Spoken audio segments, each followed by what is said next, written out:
ಸರ್ವಮಾಯ. ಕೆಲವೊಂದು ಸಿನಿಮಾದಲ್ಲಿ ಅಂತ ಹೇಳಿಕೊಳ್ಳುವ ರೇಂಜಿಗೆ ಸ್ಟೋರಿ ಅಂತ ಏನಿರೋದಿಲ್ಲ. ಕೆಲವೊಂದು ಸರಿ ಹೇಗಂದರೆ ಆ ಸಿನಿಮಾನೇ ನಮಗೆ ತುಂಬ ಇಷ್ಟ ಆಗಿಬಿಡುತ್ತೆ ಆ್ಯಂಡ್ ಅದಕ್ಕೆ ರೀಸನ್ ಎಲ್ಲ ಕೇಳಬಾರ್ದು, ಯಾಕಂದರೆ ರೀಸನ್ ಅಂತ ಏನಿರೋದಿಲ್ಲ. ಸೊ ಅದೇ ಥರ ಈ ಸಿನಿಮಾ, ಮಲಯಾಳಂನ ಈ ಫೀಲ್ ಗುಡ್ ಸಿನಿಮಾ ಈಗ ಜಿಯೋ ಹಾಟ್‌ಸ್ಟಾರಲ್ಲಿ ಕನ್ನಡ ಭಾಷೆಯಲ್ಲೇ ನೋಡೋಕ್ಕೆ ಸಿಗುತ್ತೆ. ಇನ್ನು ಇದರ ಒನ್ಲೈನ್ ಸ್ಟೋರಿ ವಿಷಯಕ್ಕೆ ಬರೋದಾದರೆ, ಸಿನಿಮಾದ ಹೀರೋ ಆದ ಇಂದು ಅಲಿಯಾಸ್ ಪ್ರಭೆಂದು ಇವನೊಬ್ಬ ಸಾಂಪ್ರದಾಯಿಕ ಬ್ರಾಹ್ಮಣ, ಹಾಗೆ ಅರ್ಚಕ ಫ್ಯಾಮಿಲಿಯವನಾಗಿರ್ತಾನೆ. ಆದರೆ ಇವನಿಗೆ ಅರ್ಚಕ ವೃತ್ತಿಯಲ್ಲಿ ಸ್ವಲ್ಪನೂ ಕೂಡ ಇಂಟ್ರೆಸ್ಟ್ ಇಲ್ಲದೆ ಸ್ವಲ್ಪ ದಿನ ಮ್ಯೂಸಿಕ್ ಕಲಿಯೋಕ್ಕೋಸ್ಕರ ಮನೆ ಬಿಟ್ಟು ಹೋಗಿರ್ತಾನೆ. ಹೀಗೆ ಹೋದವನ ಕೈಯಲ್ಲಿ ದುಡ್ಡು ಅನ್ನೋದು ಇರೋದಿಲ್ಲ. ಸೊ ಈ ರೀಸನಿಂದಾಗಿ ತನ್ನ ಹುಟ್ಟೂರಿಗೆ ಮತ್ತೆ ಬರ್ತಾನೆ.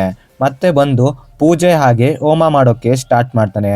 ಹೀಗಿರುವಾಗ ಇವನ ಲೈಫ್ನಲ್ಲಿ ಒಬ್ಳು ಹುಡುಗಿ ಬರ್ತಾಳೆ ಆ್ಯಂಡ್ ಆ ಹುಡುಗಿ ಯಾರು, ಇವನಿಗೂ ಹಾಗೆ ಆ ಹುಡುಗಿಗಿರೋ ಸಂಬಂಧ ಆದರೂ ಏನು, ಹಾಗೆ ಆ ಹುಡುಗಿಯಿಂದ ಇವನ ಲೈಫ್ನಲ್ಲಿ ಏನೆಲ್ಲ ಚೇಂಜಸ್ ಆಗುತ್ತೆ ಅನ್ನೋದನ್ನು ನೀವು ಸಿನಿಮಾ ನೋಡೇ ತಿಳ್ಕೊಬೇಕು. ಸಿನಿಮಾದಲ್ಲಿ ನನಗೆ ಮೇಯ್ನ್ ಆಗಿ ಇಷ್ಟ ಆಗಿದ್ದು ಇದರ way of story telling. Already ಗೊತ್ತಿರೋ ಸ್ಟೋರಿನ ಎಷ್ಟು ಎಂಟರ್ಟೈನಿಂಗ್ ಆಗಿ ತೋರಿಸಿದ್ದಾರೆ ಅಂದರೆ, ಸಿನಿಮಾನ ನೋಡುವಾಗ ಎಲ್ಲೂ ಕೂಡ ಇದೊಂದು ರೊಟೀನ್ ಸ್ಟೋರಿ ಅನಿಸೋದೇ ಇಲ್ಲ.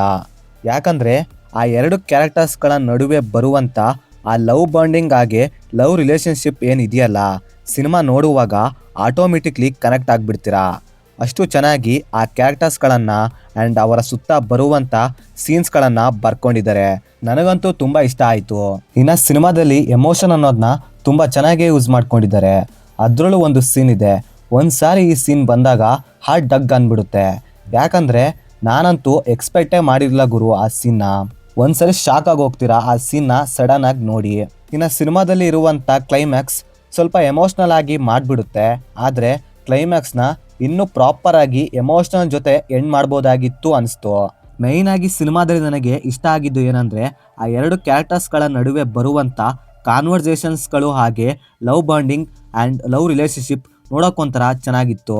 ಅಂದರೆ ಸಿನಿಮಾದಲ್ಲಿ ಆ ಎರಡು ಕ್ಯಾರೆಕ್ಟರ್ಸ್ಗಳನ್ನು ತುಂಬ ಚೆನ್ನಾಗಿ ಬರ್ಕೊಂಡಿದ್ದಾರೆ. ಇನ್ನು ಸಿನಿಮಾದಲ್ಲಿ ಇರುವಂಥ ಬ್ಯಾಕ್ಗ್ರೌಂಡ್ ಮ್ಯೂಸಿಕ್ ಹಾಗೆ ಸಾಂಗ್ಸ್ಗಳು ಡೀಸೆಂಟ್ ಆಗಿತ್ತು. ಇದೇನು ದೊಡ್ಡ ಮ್ಯಾಟ್ರ್ ಆಗಲ್ಲ ಅನಿಸುತ್ತೆ ಸಿನಿಮಾ ನೋಡುವಾಗ. ಇನ್ನು ಸಿನಿಮಾದ ನೆಗೆಟಿವ್ ವಿಷಯಕ್ಕೆ ಬರೋದಾದರೆ, ಈ ಸಿನಿಮಾ ಎಲ್ಲರೂ ಕೂಡ ಇಷ್ಟ ಆಗುತ್ತೆ ಅಂತ ಹೇಳೋಕ್ಕಾಗೋದಿಲ್ಲ. ಯಾಕಂದರೆ ಇದರಲ್ಲಿ ಇರುವಂಥ ಸ್ಟೋರಿ ಆಲ್ರೆಡಿ ಎಲ್ಲರೂ ಕೂಡ ಗೊತ್ತಿರೋದೆ. ಹೊಸದಾಗಿ ಸಿನಿಮಾದಲ್ಲಿ ಏನೂ ಕೂಡ ನೋಡೋಕೆ ಸಿಗೋದಿಲ್ಲ. ಇದಲ್ಲದೆ ಸಿನಿಮಾದ ಸ್ಟೋರಿ ತುಂಬ ಲೋ ಡ್ರಾಮಾ ಆಗಿರುತ್ತೆ, ಸ್ಲೋ ಆಗಿ ರನ್ ಆಗುತ್ತೆ. ಸೊ ಇದೆಲ್ಲ ಪಾಯಿಂಟ್ನ ಮೈಂಡ್ನಲ್ಲಿ ಇಟ್ಕೊಂಡು ನೋಡಿ, ಆವಾಗ ಸಿನಿಮಾ ನಿಮಗೆ ವರ್ಕ್ ಆಗಬಹುದು. ಇನ್ನು ಓವರಾಲ್ ಆಗಿ ಹೇಳೋದಾದ್ರೆ, ಇದೊಂದು ಡೀಸೆಂಟ್ ಆಗಿರುವಂಥ ಫೀಲ್ ಗುಡ್ ಸಿನಿಮಾ. ನನಗಂತೂ ತುಂಬ ಇಷ್ಟ ಆಯಿತು. ಅದರಲ್ಲೂ ನೀವೇನಾದರೂ ಒಂದೊಳ್ಳೆ ಲೈಟ್ ಆರ್ಟ್ ಲವ್ ಸ್ಟೋರಿ ಸಿನಿಮಾನ ನೋಡ್ಬೇಕು ಅಂದ್ಕೊಂಡಿದ್ರೆ ಈ ಸಿನಿಮಾನ ನೋಡಿ ವರ್ತ್ ವಾಚ್ ಸಿನಿಮಾ ಆಗಬಹುದು. ಇನ್ನು ಈ ಸಿನಿಮಾನ ಫ್ಯಾಮಿಲಿ ಜೊತೆ ನೋಡ್ಬೋದಾ ಅಂದರೆ ಎಸ್ ನೋಡ್ಬಹುದು, ಯಾವುದೇ ಬ್ಯಾಡ್ ಸೀನ್ಸ್ ಇರೋದಿಲ್ಲ. ಸೊ ಇದಾಗಿತ್ತು ಫ್ರೆಂಡ್ಸ್, ನಾನು ಈ ಸಿನಿಮಾ ನೋಡಿದಾದ್ಮೇಲೆ ನನಗನ್ಸಿದಂಥ ಒಪಿನಿಯನ್. ನೀವೇನಾದರೂ ಆಲ್ರೆಡಿ ಸಿನಿಮಾ ನೋಡಿದರೆ ನಿಮಗೇನು ಅನಿಸ್ತು ಅಂತ ಕೆಳಗಡೆ ಕಮೆಂಟ್ ಮಾಡಿ ತಿಳಿಸಿ. ಹಾಗೆ ಮತ್ತೆ ಬೇರೆ ವಿಡಿಯೋದೊಂದಿಗೆ ಆದಷ್ಟು ಬೇಗ ಸಿಗುವ. By friends.